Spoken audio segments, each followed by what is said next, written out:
Good afternoon, everybody. Thank you for the opportunity to speak with you today. I'm so excited to be here in Singapore with you for the first GSEC conference. To start, I would like to poll your experience with the zero-day market. If you feel inclined, please raise your hand and I recognize your view. How many of you ever heard stories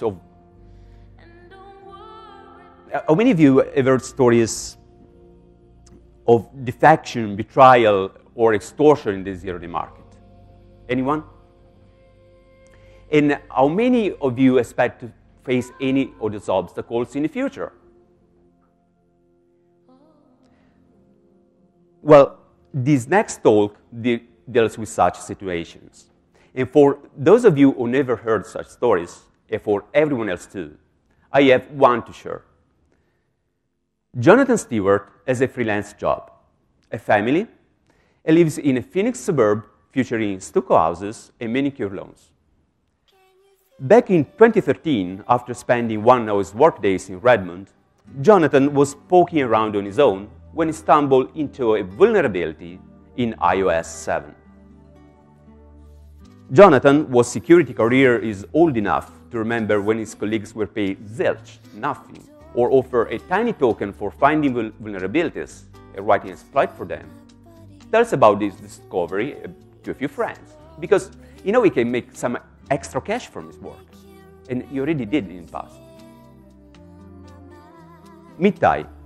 Ty is a vulnerability broker who heard about the Jonathan discovery from another hacker called Geot, and who is in touch with some people in China.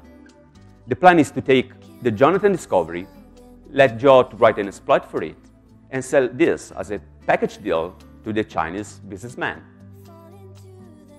Meanwhile, another group of hackers called the Evaders heard about the same vulnerability and cut $1 million deal with a different group of Chinese businessmen. A Jonathan friend got in touch with them in the hope they could all work together. And you know what? After turning down, the Evaders go to the finish line first, figuring out how to exploit the vulnerability and winning the race. Jonathan never thought that one of his friends would turn on him to sell him out. When he found out, with no rules, no watchdogs, no court system to protect his discovery, Jonathan felt used. That is to say that trading vulnerability information, or zero-day exploits, is considered a riskier deal. Players in the secretive zero-day market face some inherent obstacles related to the time-sensitiveness of trade commodities, trust, price fairness, or possibility of defection, or to put it succinctly, this is an hairy business. To begin with, vulnerability information is a time-sensitive commodity, or a wasting asset. Zero-day exploits are valuable only when they are not widely known, and their value drops instantaneously to zero as soon as the vulnerability is disclosed or a mitigation is released. Therefore, transactions should complete in a short time with the required discretion, or every day can be the last day for a zero-day sale. Yet, in this market, with no centralized way to locate its players, finding buyers and sellers can be time-consuming and may require market participants to have business deals with individuals they are not familiar with, and whose true intentions are hard to verify. Furthermore, even if buyers and sellers manage to find each other with ease, negotiating fair price is often challenging due to a lack of transparency. Adoption levels of the vulnerable component, presence within a given attack surface, level of authentication required to exploit the vulnerability, difficulty of independent rediscovery, exploit reliability, and other factors all have an impact on the market price, but these factors are difficult to measure. And the position of the security researcher is further impoverished by the tension that exists between the amount of information they are required to disclose and the possibility of losing the intellectual property. As happens for other information goods, proving the validity of a vulnerability information without disclosing it is often challenging. There are essentially two possible approaches, reveal or demonstrate, but they are both undesirable. The seller might try to disclose the vulnerability beforehand, but the possibility exists for the buyer to defect, to take it and run away with it without paying for the intellectual property. Or the seller might run away with the money if the buyer pays in advance for the intellectual property. Demonstrating the validity of a vulnerability information via an exploit is not any better. Essentially, whoever has control over full control over the compute environment has an edge over the other party. If the demonstration is to be carried out on the seller premises, the seller might tamper with equipment, and the buyer would be in the position to be unable to verify its integrity. On the other end, the buyer would be in the position to record the work on the exploit and to steal it if the demonstration is to be carried out on the buyer equipment. Even worse, any vulnerability claim can be insured. Upon learning from the seller about a vulnerability, the other party might claim the same vulnerability as their own or exploit it. As many of these deals are international and unregulated, it becomes hard to enforce the potential contracts. And finally, the seller might be interested to grant exclusive rights to the buyer in order to receive the largest payoff. But the same seller may defect and sell the same intellectual property to other buyers. This time are the buyer to lack the means to protect themselves. Of course, contracts may include language that force the seller to return the fund, to return the money, if they say do not honor the contractual obligation. But in the zero-day market, the difficulty of identifying sellers to attribute multiple transactions to the same supplier and to enforce contracts helps the seller willing to betray. These are obstacles that traditional business and service do not have to face. And in order to alleviate some of these hurdles, it was suggested to use punishment to discourage the buyer from defecting, where punishment can be understood as the public disclosure of vulnerabilities, resort on the use of trusted third parties as crucial entities for enabling cooperation market participants, an example which are escrow service or adjudicators, or build a reputation system, such as a reputation score, where we find on black markets, as an instrument to establish trustful relationship between distrustful players.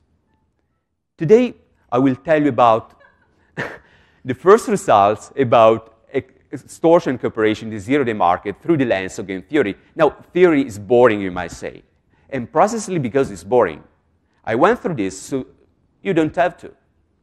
The questions motivating this research are, can the zero-day market achieve cooperation and efficiency even in absence of trusted third parties, even in absence of escrow service? Can punishment discourage the buyer from defecting? Under which condition a player can extort the opponent? Can cooperation be sustained in fully anonymous economies? And what about the semi-anonymous settings, semi-anonymous markets? This talk will address this and other questions, providing trading strategies applicable to each scenario. Now, why I'm interested in all of this, and why you may be interested as well.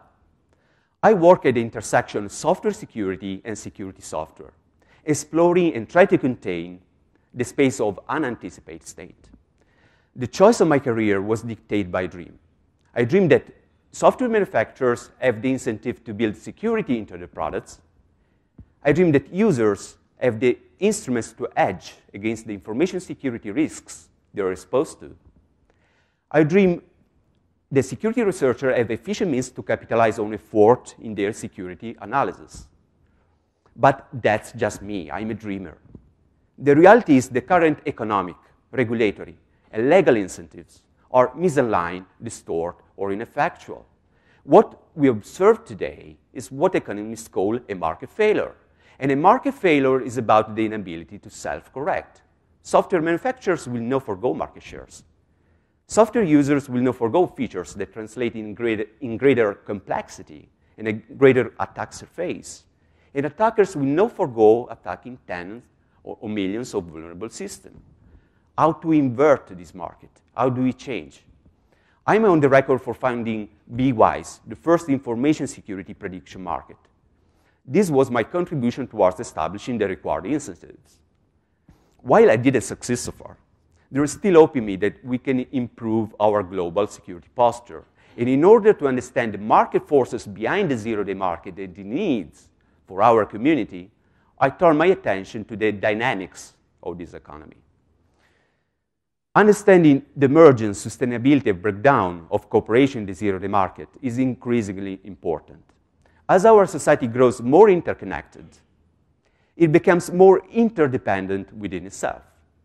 And the more interdependence, the larger the dynamic range of possible failures. Hence, it comes as no surprise that vulnerability information is key to both offensive and defensive purposes. Zero-day exploits are gaining a prominent role in modern-day intelligence, national security, and law enforcement operations. Nation-state actors are buying vulnerabilities. Security scholars propose that law enforcement and intelligence communities to use zero-day hacking as an alternative means to address their need to access communication, only later to find out that those very communities are already knowledgeable about this craft and don't need to be lectured about it, should they? And the underground community, as well as the information security, surveillance, and defense industries, happily respond. Which is to say that this work finds application in a number of markets for vulnerability information and zero-day exploits. They range from over-the-counter zero-day trading to boutique exploit providers offering zero-day vulnerabilities for a subscription fee to service models for vulnerability research. Now, in order to understand the story of extortion cooperation in the zero-day market, we need first to understand the story of the bazaar, the marja ultimatum, and the shadow of the future. This is the story of the dilemma faced by zero-day market participants who are each given the incentive to exploit each other. Few preliminaries and definitions are due. The ultimatum game is a game in economic experiments. A first player, the proposer, receives a sum of money and proposes how to divide the sum between himself and another player. The second player, the responder, chooses to either accept or reject the proposal. If the responder accepts, the money is split according to the proposal. If he rejects, neither player receives any money. The prisoner dilemma is the canonical game studying game theory that shows how two purely rational individuals might not cooperate, even if it appears that's their best interest to do so. In the prisoner dilemma, two prisoners commit a crime. If they both do not confess, they get a low punishment. If they both confess, they get a more severe punishment. If one confesses and the other does not, then the one that confesses gets a very low punishment, and the other gets a very severe punishment. The iterated prisoner dilemma is a repeat game, where the prisoner dilemma game is played multiple times. Now, in order to model zero-day trades, I'm using a new game I call the O-day dilemma.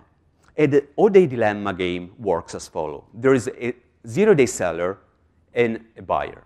If they both cooperate respectively in supplying the vulnerability information and pay for the same, they both receive a reward payoff, R. If they both defect, respectively retaining the intellectual property and the budget, they both receive a punishment payoff, P. If the buyer pays for the zero-day and the seller defect doesn't supply, then the buyer receives the sucker payoff, S, and the seller the temptation payoff, T. However, if the seller supplies the zero-day and the buyer take it run away with it without paying for the same, the seller has three options. Essentially, the seller may either opt to accept the betrayal, this is a scenario I call submissive, or to pursue two paths for in-match retaliation. A first avenue of retaliation is to close alternative deals for the same intellectual property with other buyers. Let's call this scenario adaptive. And second avenue of retaliation, resembling the doctrine of mutually assured destruction, is to publish the zero-day and negate its value to the exploiter, minimizing the window opportunity associated with exploitable vulnerability. I call this scenario MAD, or MAD. Both immatch retaliation approach works as long as the vulnerability is fresh, and the payoff for the three scenarios are as follows. In the submissive scenario, the buyer receives the temptation payoff and the seller the sucker payoff. In the adaptive scenario, the buyer receives the refurbished payoff and the seller the expired payoff. In the MAD scenario, the buyer receives the residual payoff and the seller the sucker payoff. The following condition holds between the payoff. The temptation payoff is strictly greater than the reward payoff. The reward payoff is strictly greater than the punishment payoff. The reward payoff is strictly greater also the refurbished payoff, residual payoff, and expired payoff. And finally, the punishment payoff is strictly greater than the sucker payoff. Few remarks. In the submissive scenario, traders are playing the standard prisoner dilemma. The relationship R greater than P implies that mutual cooperation is superior to mutual defection. But the relationship T greater than R and P greater than S imply that defection is the dominant strategy for both agents. Or defection is better than cooperation for one player, no matter what the other player may play.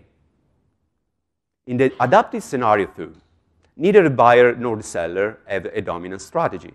If we assume the expired payoff to be greater than the sucker payoff and the refurbished payoff to be smaller than the reward payoff. Now, if the betrayed seller has the ability to close alternative deals for the same exploit, selling one-day full undetectable or one-day private exploit, for instance, then defection would not be a dominant strategy anymore. But the market plays a role in this capacity. Today, the zero-day market is not a monopsony and is weakly regulated. But starting from the implementation of the Wassenaar arrangement, new laws and regulation will emerge in this field, in this area, and this will have an impact on market liquidity.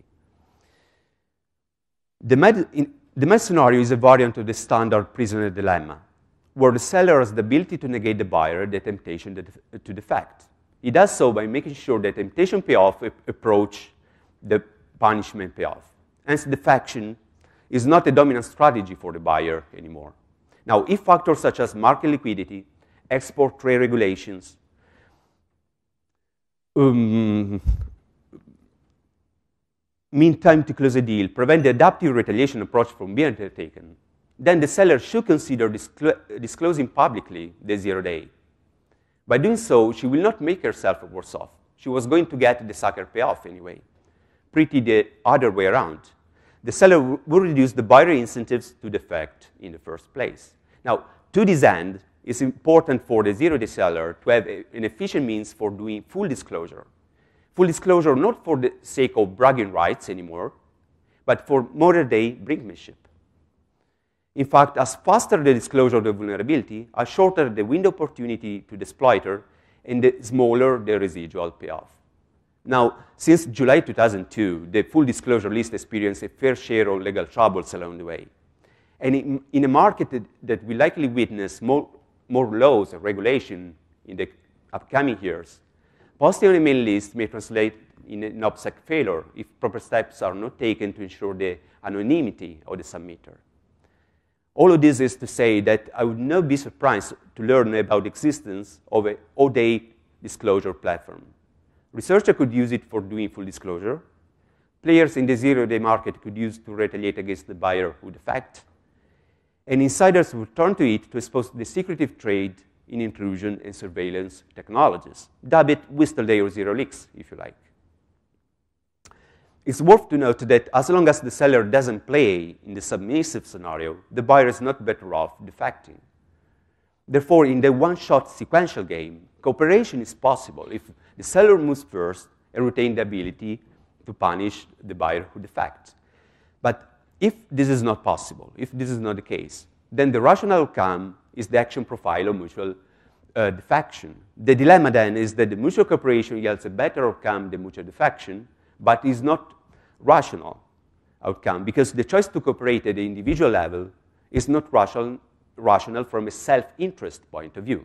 Therefore, I want to ask you, If no form of punishment can be undertaken by the seller, can the cooperative outcomes still be sustained as an equilibrium? The iterated O-Day dilemma is a repeat game, where the O-Day dilemma is the stage game. Agents play the O-Day dilemma game an indefinite number of times. Now, whenever the submissive scenario applies, the iterated O-Day dilemma reduced to the iterated prisoner dilemma. Therefore, it becomes possible to tap into the extensive theoretical and experimental literature devoted to the study of repeat games and draw some prediction on the emergence, sustainability, and breakdown of cooperation in the zero-day market. I ask you to consider three major settings. The onymous setting, where traders know the identity of the party they are dealing with.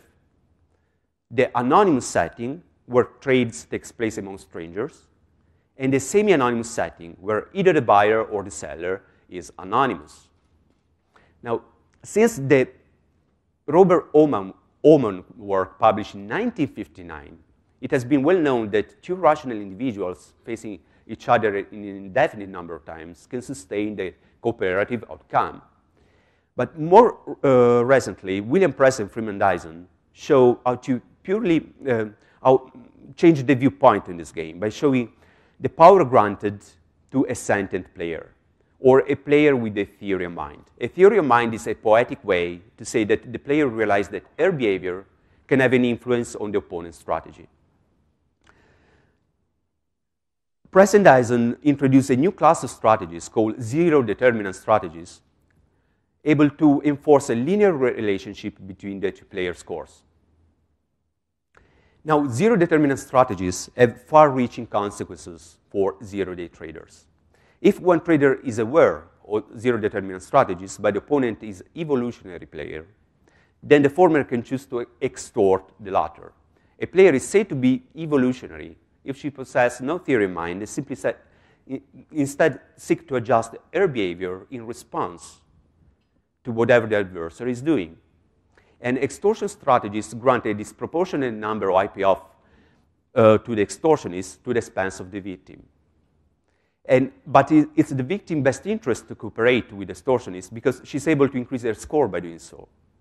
But in so doing, she ends up increasing the extortionist score even more than her own. Now, the victim will never catch up to the extortionist, but will accede to her because it pays her to do so. Here we have an example of an extortionist relation, granting to the player X 3 times the share of payoff above punishment than those awarded to the opponent Y. But how does it work in practice? If we assume the reward, temptation, punishment, and sucker payoff to be respectively equal to 3, 5, 1, and 0, now if we assume I was an extortionist player, you were an evolutionary one, I could have played in this game with you. If we both cooperate last time, then I cooperate with probability 11 over 13. If I cheated you last time, then I cooperate with probability 7 over 26. If it was you to cheat me last time, I cooperate again with probability 1/2. And if we both defect, I defect. In this way, on the long run, my score -1 will be twice your score -1. I will refer you to their paper for the details. Press and Dyson also show that if both players are sentient, but only one is aware of zero-determinant strategies, then the iterated prisoner dilemma reduced to the ultimatum game. Let's suppose both players are sentient, but only the buyer knows about zero-determinant strategies. So the buyer may choose to extort the seller. But the seller will eventually notice that something is amiss, because whenever she tries to improve her score, she ends up improving the buyer's score even more than her own. Now, having a theory in mind, she may eventually decide to sabotage the scores of both. And if she does so, the iterated prisoner dilemma reduced to the ultimatum game, with the buyer proposing an unfair ultimatum, and the seller responding by either accepting or rejecting the proposal. Finally, Press and Dyson show that if both players are sentient and knowledgeable about zero-determinant strategies, then they can choose to agree on play a generous zero-determinant strategy. In fact, any tentative to extort the opponent will result in a low payoff for both. Therefore, the rational thing to do is to agree on a fair cooperation strategy. And they can do so by unilaterally setting the opponent's strategy to an agreed upon value, presumably the maximum possible. Now, whenever they do so, neither player can improve their score by violating the strategy, and each is punished for any purely malicious violation.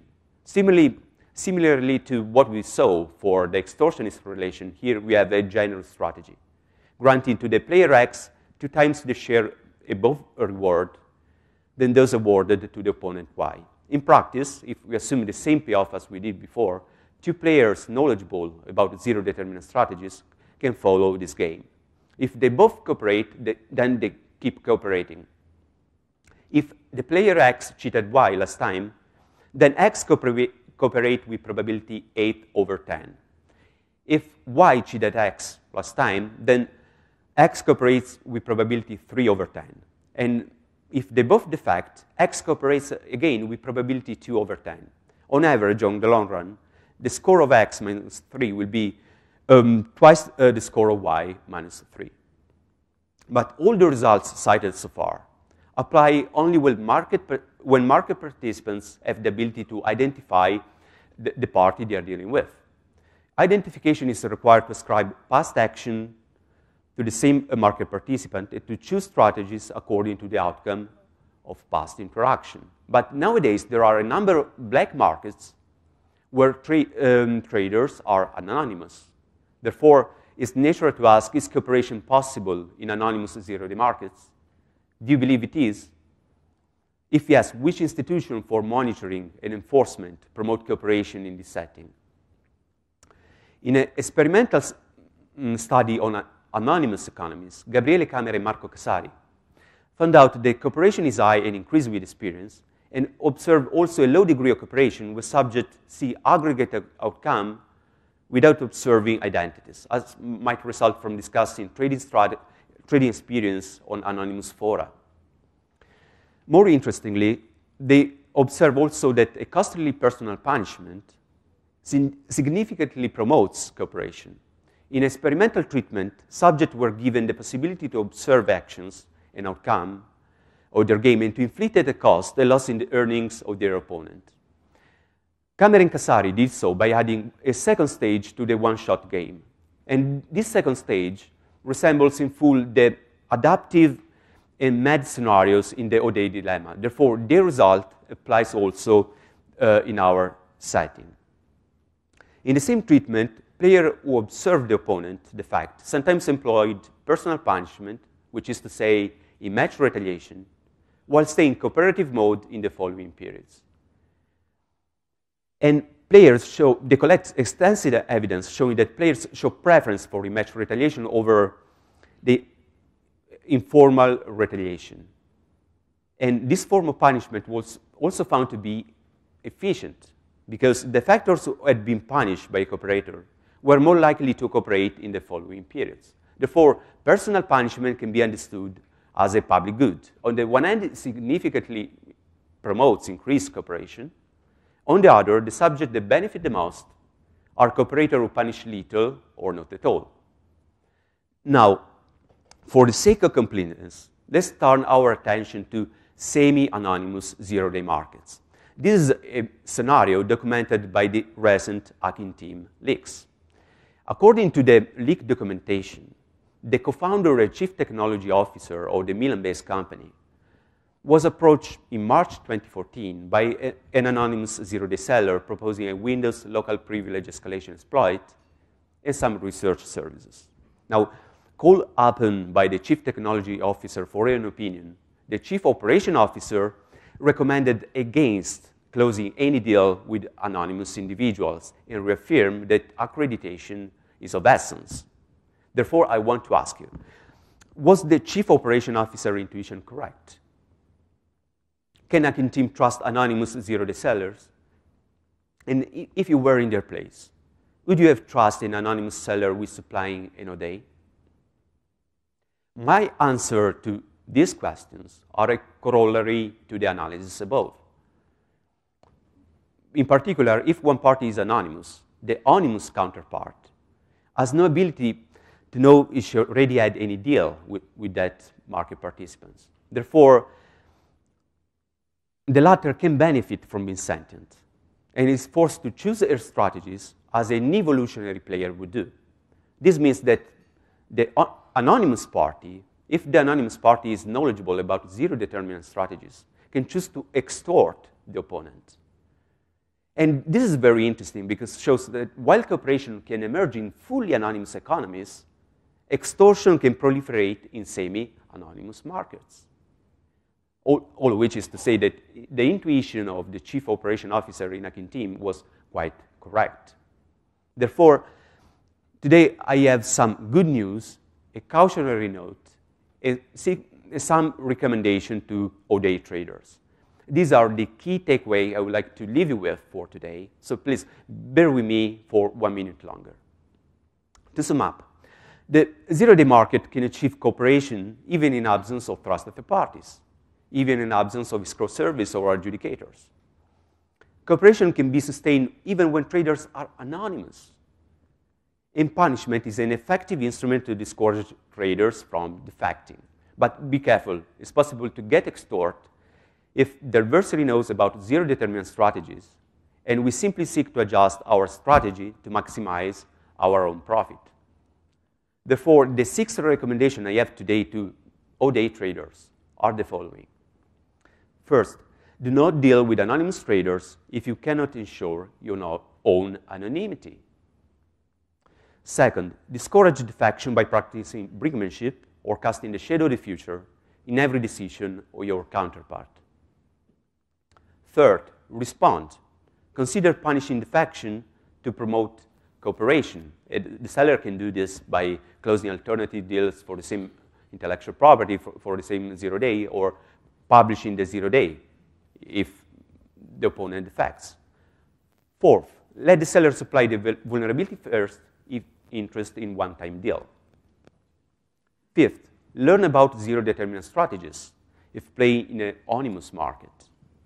And sixth, forever defect if you see defection while playing in an anonymous market and have no ability to punish the opponent. And that's pretty much it as far as theory goes. Of course, in order to put this recommendation on firmer scientific grounds, experimental verification needs to be carried out. So if interested, please be in touch. Before wrapping up, I have one last remark to make. And because the last time I had the pleasure to speak at Hack in the Box conference, we were in Amsterdam, I'm reminded about Vincent van Gogh, who once said, "Though I often in the depth of misery, there is still calmness, pure harmony, a music inside me." Now, if you, like me, believe that insecurity or the presence of unmitigable surprises is the misery of our time, if you, like me, believe that insecurity is the misery of our time, and at the same time, you, like me, are also sanguine about our ability to attain better security trade-off and to give to our children the chance to reach confidence in the process to which they will entrust their business, then we can paraphrase Vincent van Gogh and say that though we are often in the depth of insecurity, there is still calmness, pure harmony, a music inside us. Thank you.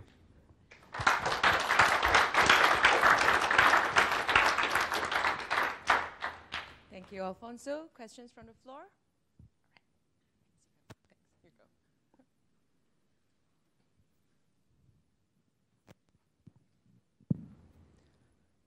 I wasn't quite clear on the last scenario where you had one anonymous party and one non-anonymous party, like in the hacking team scenario. How exactly is the anonymous party able to extort the non-anonymous party? If I come to you and I say, hey, I've got a 0 day, I want to sell it, how am I going to extort you in that scenario? Extortion may emerge from repeated interaction with the same party. So there is an anonymous seller, for instance, approaching a company like Hacking Team or whatever, and selling again and again new vulnerability information, 0 day exploits. By doing so, this party, the anonymous party, can follow one of the strategies described before in the talk. Right. Wha- So wha- it's one- only specifically in the iterated case is what you're. It's extortion in the iterated case. It's not just they're using a gun to say, okay, give me money. It doesn't work like that. But still, they can enforce some linear relationship between the final payoff of hacking team and the zero-day seller and gain profit from this. All right, thanks. Thanks. No? Thank you very much, Alfonso. Thank you.